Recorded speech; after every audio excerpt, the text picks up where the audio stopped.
So when you got to St. Louis, did you like baseball more? Was that more of your passion, even though you played football all through your childhood? I enjoyed both. Both. Yeah, because I was always around the football field. My dad was a coach for a long time. Got it. And me and my brothers grew up at the field in the locker rooms, driving on the buses with the boys. But then I also loved baseball. I mean, I had great coaches. My dad never coached me in baseball. Got it. It was the community coaches. Mm-hmm.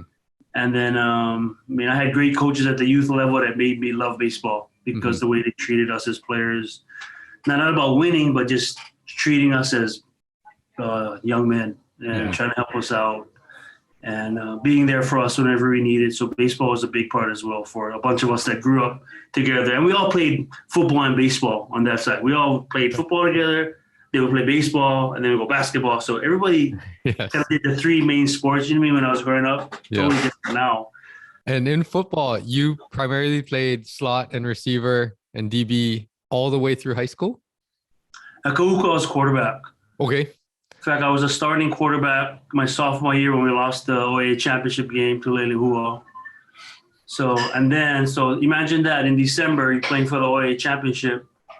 And then in January, I'm walking to lunch with my friends, all football players, and my dad comes and tells me, "Hey, boy, get all your stuff. You're changing schools." So that was hard for me to do. I wasn't expecting that. So I went from starting quarterback at Kahuku to now you're going to go to a totally different school, private school, all boys school, the other side of the island. And so that was like a real test for me. Making that adjustment and then not being able to play sports for a year, only going to school, commuting at 4 a.m., getting up at 4 a.m. Yeah. My dad would drop me off in Kaneohe to catch the bus at 6.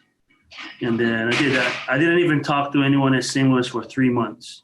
That's how angry I was with the sudden change. So, but after a while, I think I was able to practice with baseball. Okay.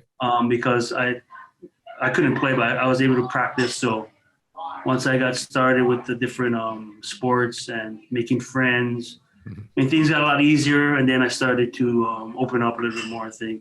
And then by the time I got in like a year, 6 months, 7 months, I started to make friends and started to make that adaptation. So things got better. And then got better. And I slowly understood why the move was made, and now I totally appreciate what happened. And like I tell a lot of kids, you don't appreciate a lot of things when it's going in the current time, but later on when you look back, you're going to realize why, and then you're going to appreciate why your parents did.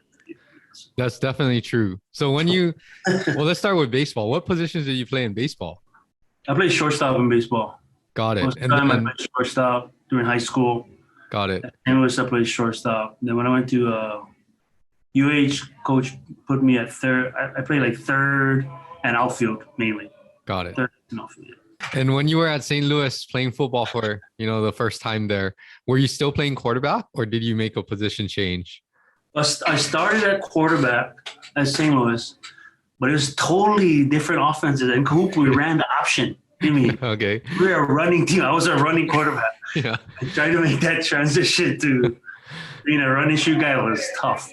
Yeah. It was tough. So I started there, but it wasn't a right fit. And then luckily, Coach Cal seen something, and then he moved me over to safety because I played DB too at Kahuku when I was younger.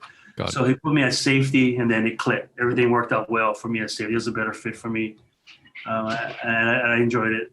So when obviously your parents that's for all of us, right? They kind of see that, there's more opportunity here. So they kind of guide us in that direction.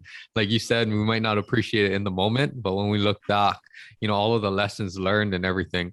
When you think back on it too, did you have aspirations to play Division I, or when did that click for you? When did you realize I have the ability or I have the opportunities to try to play at UH?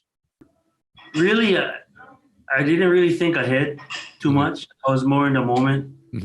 For me, I was just trying to do well in school and try and get through the season. But I guess as you get older and you see, I guess we were doing well as a team. I was having a pretty good year doing what I did. And then, so you see, oh, maybe I have a chance. And that's, for us on that side, the only way we're going to go to college is through athletics. Mm-hmm. And that's why we work so hard in training and Mm-hmm. being the best football or baseball player we can, because we know our parents can afford it. Mm-hmm. So for us, the investment is the hard work in the weight room, Mm-hmm. on the field, doing all the extra stuff. That's our 401 to get into college. Mm-hmm. So, and that's what I was striving for. At first, I was looking at smaller schools. Like, I think I was looking at Linfield, Willamette, Mm-hmm. the smaller schools, because I'm the biggest guy.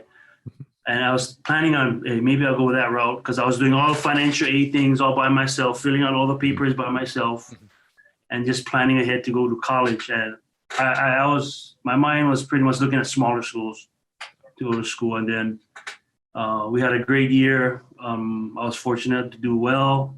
And then I got the offer from UH late, which was pretty late. And so, yeah, that's how I ended up at University of Hawaii.